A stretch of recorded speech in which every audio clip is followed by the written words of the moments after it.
يا من تلا قول النبي وبينه لله صوتك بالهدى ما.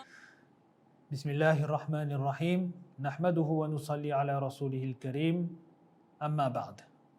Chers frères, chères sœurs, assalamu alaikum wa rahmatullahi wa barakatuh.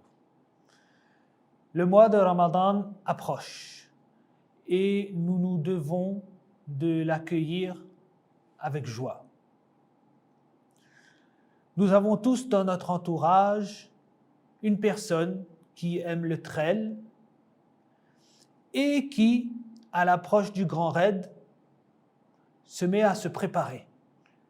Elle va se préparer physiquement, mais elle va aussi préparer toutes les provisions qu'elle va devoir emmener avec elle pour pouvoir tenir toute la durée de la course.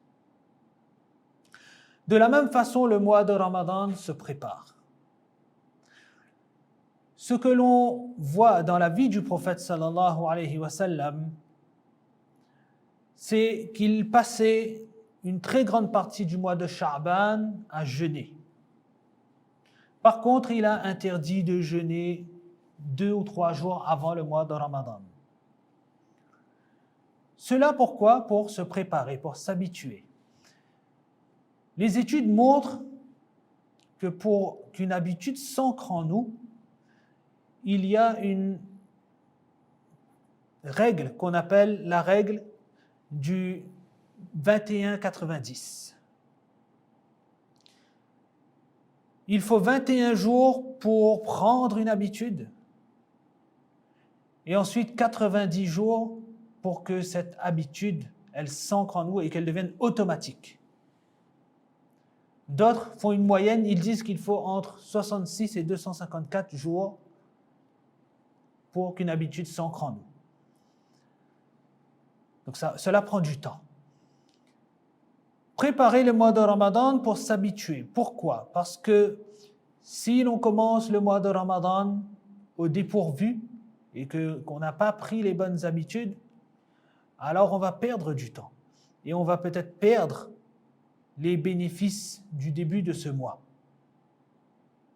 Il arrive souvent qu'on dise que le premier jour était difficile, ensuite ça allait.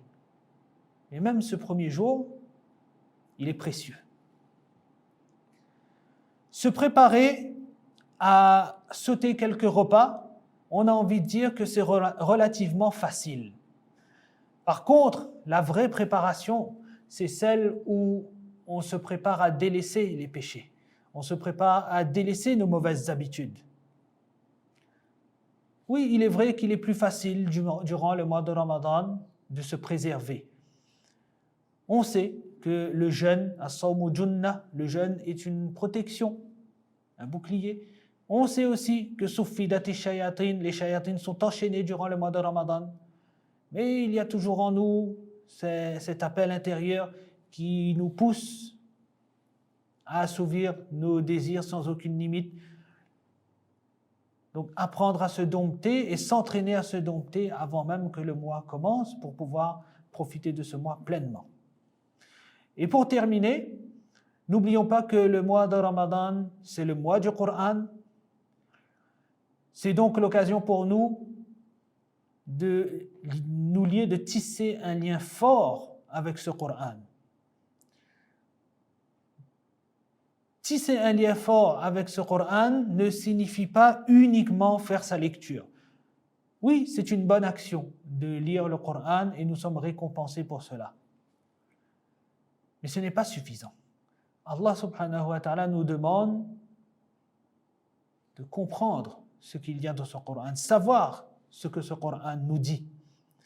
Et pour savoir, pour comprendre ce que ce Coran nous dit, alors, à mon sens, il n'est pas possible de faire autrement que de passer par la compréhension de la langue arabe. Chacun d'entre nous, faisons l'effort de nous renseigner, faisons l'effort, prenons ce mois de Ramadan pour prendre cette résolution d'apprendre l'arabe pour pouvoir apprendre, pour pouvoir comprendre ce Coran, ce qu'Allah me dit. Qu'Allah subhanahu wa ta'ala nous donne la compréhension, qu'Allah subhanahu wa ta'ala nous nous fasse arriver à ce mois, qu'il nous facilite les choses et qu'il nous accepte parmi ceux qu'il a acceptés. Wa akhiru da'wana anil hamdulillahi rabbil alamin.